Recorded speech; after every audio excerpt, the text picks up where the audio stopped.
আমি এখন আছি একটি আখ খেতে, আপনাদেরকে একটু ঘুরে দেখাই। দেখুন ক্ষেতের ভেতরে দৃশ্যটা কত সুন্দর। আপনারা দেখতে পাচ্ছেন আখগুলো খুব ভালোভাবে বেড়ে উঠেছে।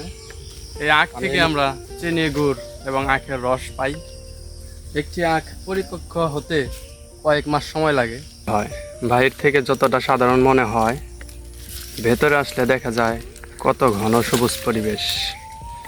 আমরা যখন চিনি খাই বা আখের রস পান করি, তখন হয়তো কৃষকের এই পরিশ্রমের কথা মনে করি না, কিন্তু এই আখ বড় করতে তাদের অনেক সময় শ্রম দিতে হয়।